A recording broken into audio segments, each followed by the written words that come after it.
That story soon, but first, the horror highway.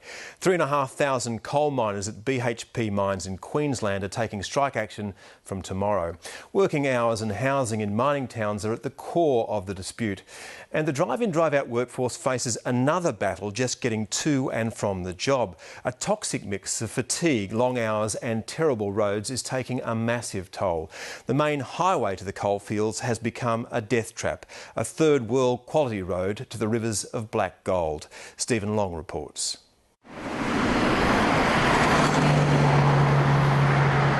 This is not the city, not the suburbs. It's a little town in central Queensland.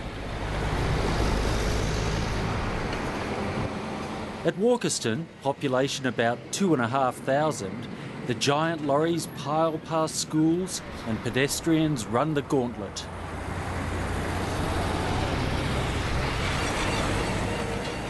The town straddles the road linking Mackay to the Bowen Basin, home of the nation's richest coal reserves, the Peak Downs Highway. For too many, it's a highway to hell. We've had 550 crashes on this road in 10 years. Goat track would be a really good description. You've got people driving at 110, 115, 120 kilometres an hour on a single lane highway. You have close interaction with big heavy vehicles, for slightly fatigued people. There's nothing you can do. It's just a recipe for disaster, that highway. The 273-kilometre route runs from Clermont in the west, past the mining town of Moranbah and on to Mackay. It's crucial to the national economy. About 200 million tonnes of export coal came out of the Bowen Basin last year, much of it from mines off the Peak Downs Highway. Yet road safety experts say that on a 5-star scale, parts of the highway would rate just 2, equivalent to roads in Bangladesh. What a joke. How f***ing dangerous is this?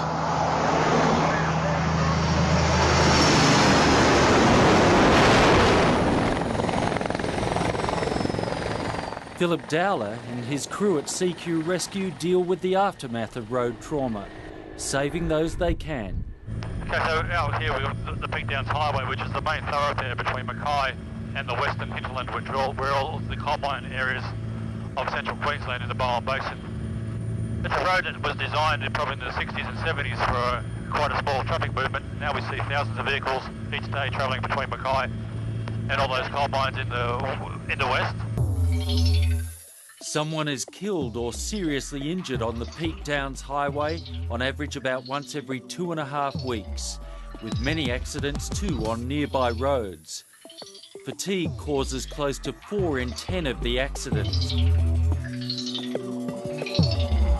One of the biggest problems that we do see around this area is that the men do quite a lot of work. They do 4 12-hour shifts. It can be day shifts and night shifts, and after that they then drive a 300-kilometre trip home.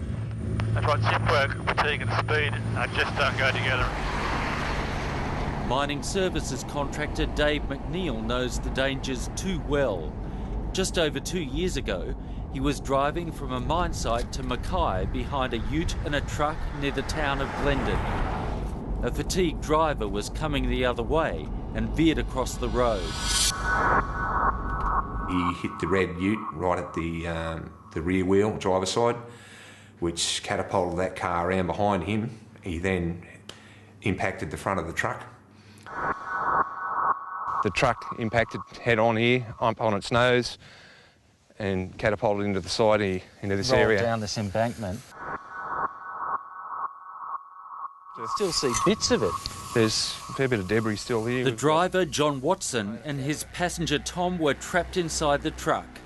Dave McNeil rescued both before the truck incinerated. The driver of the Commodore wagon who'd caused the crash, after apparently dozing at the wheel, wasn't so lucky. So you had flames actually licking up out of the grass here? The guys were screaming, "Get us out of here, it's on fire, it's on fire." Across the Peak Downs Highway lies the coal town of Moranbah, home to thousands of miners Heaven for real estate agents. If you think property's expensive in the capital cities, take a tour of Moranbah with Bella Exposito. Prices, big difference. The cost of housing combines with the lure of the coast to push workers towards drive-in, drive-out. This is your typical lower end rental, $900 a week. $900 a week for a little weatherboard like that. Yes, it went to $1,800 3 months ago. $1,800, and you're looking, what, 3-bedroom, just weatherboard house? Yes. On a small block? Fully air conditioned. In the newer parts of town, nothing rents for less than $2,000, and houses sell for $800,000 plus. We're told this house sold for $1 million. With the support group that I run, the main concerns are safety, so your rosters, housing, which is a very big issue. Bundy, what are you doing? Megan Austin runs the Moranbah Mine Workers Support Group. Her husband's one of thousands of employees in a long-running dispute with BHP's Queensland subsidiary, BMA. They go on strike again tomorrow. I really think that the company are trying to de-unionise the mines and therefore making the towns purely drive-in, drive-out or fly-in, fly-out. Control of work hours and provision of housing in the mining towns are key issues in the dispute. BHP wants the power to unilaterally change rosters and shift lengths, ending a long-standing practice embedded in the industry award where workers get to vote. The union fears the company wants longer rosters. There's no way I can raise my family in a town where my husband's working for 7 nights and sleeping for 7 days. It's just not viable. Why not? You try and keep a 2-year-old and a 4-year-old quiet while their father's asleep for 7 days straight. They generate most of the wealth, not just for Queensland but for this country, them coal towns. And the money's not being spent back in the community. You know, it's all right to have a flash highway down in southeast Queensland. You drive the Mackay to Moranbah Peak Downs Highway, it's a disgrace. We want you to come up with an ambitious but achievable action plan to turn around the death and injury toll on the Peak Downs Highway. The road was the subject of a special conference at Mackay last week. The consensus there was the big mining companies have responsible fatigue management, but there's a problem with cowboy contracting companies. A lot of companies don't pay their people to travel, so it's in their best interest to be on site as quick as humanly possible. Our guys, we say, look mate, you're on your salary, you're getting paid now. From the time that you turn that key, you're getting paid. So if it takes you 5 hours or 6 or 7 hours to get to site, well, that's how long it takes. No one's going to rush. Yet during 18 years as a mining services worker, Dave McNeil has taken big risks. I was in Blackwater, come off night shift, State of Origin. I wanted to watch State of Origin at home with my son. I didn't have to go back to work until the following day. I come off a night shift, got in a car and drove home to Mackay, just so I could watch State of Origin with my son. Not the smartest thing in the world I did, but human nature's a funny thing. What distance is that? 6 hours, 6.5 hours.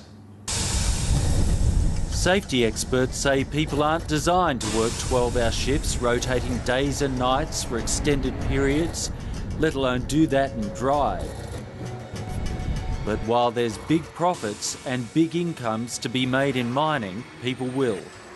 And the death toll will keep rising. Stephen Long reporting. And BHP says the business running the mines, BMA, intends to build 378 new houses in Moranbah and Dysart in the next 2 years.